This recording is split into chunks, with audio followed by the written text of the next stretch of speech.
kesehatan untuk antisipasi penyebaran wabah Mpox di Indonesia?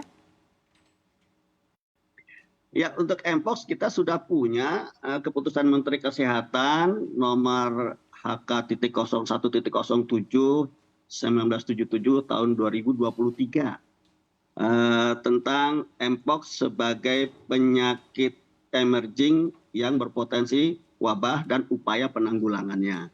Di dalam keputusan Menteri Kesehatan ini sudah diatur untuk anggaran untuk penanggulangan Mpox ini ditanggulangi oleh pusat, oleh pemerintah pusat dan pemerintah daerah. Gitu. Jadi untuk anggaran penanggulangan Mpox memang sudah ada, sudah kita alokasikan gitu ya. Mulai dari ketika merawat kasus yang diisolasi gitu ya, kemudian pengiriman spesimen, pemeriksaan spesimen itu semuanya sudah kita alokasikan anggarannya. Baik, berkaca dengan COVID-19 yang waktu itu juga pernah terjadi, memang kita tahu ini wabah yang berbeda, tapi apakah juga sudah disiapkan rumah sakit untuk tempat isolasi atau mungkin tempat karantina yang nantinya akan disiapkan untuk mengantisipasi penularan Mpox ini, Pak Farhani?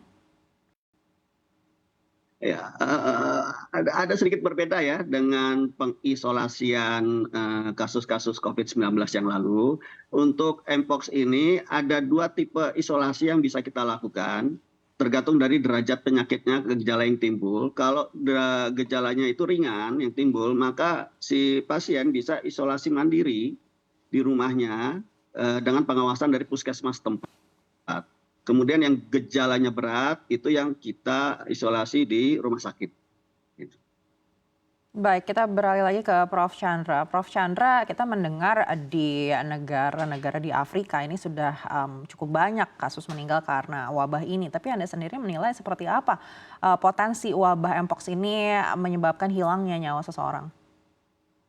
Ya, sebelum sampai ke situ, saya mau urun saran sambungan yang tadi dua hal yang dipertanyakan ke Pak Farhani ya. Nomor satu tentang pemeriksaan di bandara atau pelabuhan. Jadi kalau kita lihat tadi sudah kita bicarakan bahwa ini dinyatakan kedaruratan kesehatan internasional oleh WHO, padahal kasusnya hanya ada di Afrika tadinya. Kenapa dia nyatakan kedaruratan kesehatan internasional? Karena selain ada di Afrika, di dalam statementnya dibilang ini ada kemungkinan juga menyebar ke luar Afrika. Jadi punya potensi, belum tentu memang. Nah, pada tanggal beberapa hari yang lalu dia sudah menyebar, sudah ada kasus di luar Afrika dan bahkan di luar Afrika itu ada di Thailand selain di Swedia. Nah, kenapa saya bilang hubungannya dengan yang tadi di pelabuhan? Karena pada waktu orang itu datang ke Thailand, di bandara dia nggak ada keluhan apa-apa. Tidak kelihatan apa-apa, tidak demam, tidak ada keluhan. Besoknya baru dia sakit dan berobat ke rumah sakit. Jadi saya tidak mau juga teman-teman saya Pak Farhani nanti kalau mudah-mudahan sih nggak ada kasus ya, tapi kalau ada kasus dia disalahin, dibilang bocor, tidak benar pendapat seperti bocor itu. Karena bisa saja orang pada waktu masuk bandara atau masuk pelabuhan dia belum sakit, tapi besoknya atau beberapa hari kemudian baru sakit. Nah, jadi ada dua yang saya usulkan untuk hal ini. Nomor satu, dulu kita pernah punya yang namanya electronic health alert card. Jadi kalau orang masuk Indonesia dia mesti mengisi sesuatu, pernah nggak ke negara ini, ada demam, apa nggak segala macam. Itu gunanya bukan hanya untuk pemeriksaan di bandara saja, tapi kalau dia besoknya atau lusanya ada keluhan, formulir itu bisa ditunjukkan kepada petugas kesehatan. Jadi kalau memang itu sudah akan diaktifkan, saya dengar itu bagus, itu sangat bagus, itu bisa diaktifkan. Jadi itu yang penting. Dan yang kedua, memang tidak mungkin bebannya itu diberikan kepada petugas di pelabuhan atau di bandara saja. Sistem kesehatan memang harus kuat, seperti yang tadi pertanyaan Anda tentang rumah sakit dan segala macam. Jadi jangan sampai ada kasus 2-3 hari kemudian puskesmas atau rumah sakit tidak aware. Itu yang pertama soal. Terus pertanyaan yang kedua tentang isolasi tadi, saya hanya ingin tambahkan kalau pada waktu COVID-19 kan kita memakai patokan waktu ya, isolasi berapa hari begitu, ada SK-nya.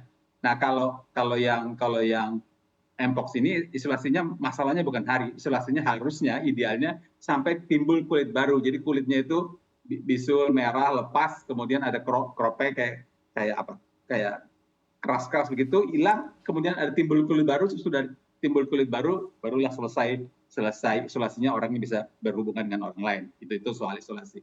Nah, soal angka kematian kan tadi kan kita sudah singgung dari soal clade ya. Jadi pada waktu tahun 2022 itu dinyatakan kedaruratan kesehatan internasional sampai tahun 2023, maka clade yang utama adalah clade 2 namanya. Clade ini kalau mau pakai bahasa COVID dibilang varian, walaupun ini bukan varian, itu clade 2. Nah, yang si clade 2 yang dulu itu, angka kematian jelas di bawah 1%. Bahkan orang banyak menyebutkan di bawah 0,5%, katakanlah 0,3%. Gitu. Itu yang clade 2. Kenapa sekarang jadi kedaruratan kesehatan internasional?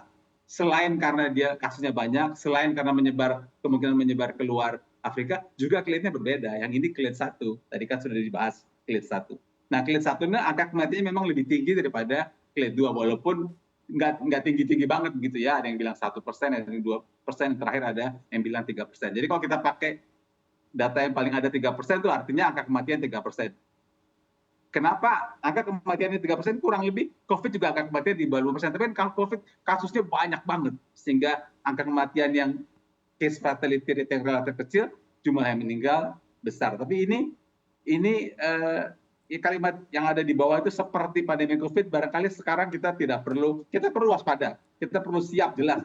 Tapi kalau ke pandemi COVID nampaknya saat ini sih mudah-mudahan tidak terjadi begitu. Dan apalagi kita sudah punya pengalaman 2022 ada kasus, Indonesia juga ada kasus, kemudian bisa dikendalikan 2023 status daruratnya bisa turun. Jadi kita harapkan dengan upaya besar, termasuk CNBC menyiarkan ini, masyarakat lebih aware, kita semua siap, bukan siap, kita semua melakukan berbagai langkah yang tadi saya sebutkan 8 itu, sehingga situasi bisa terkendali, sehingga kalimat di bawah ini seperti pandemi COVID ini tidak perlu terjadi.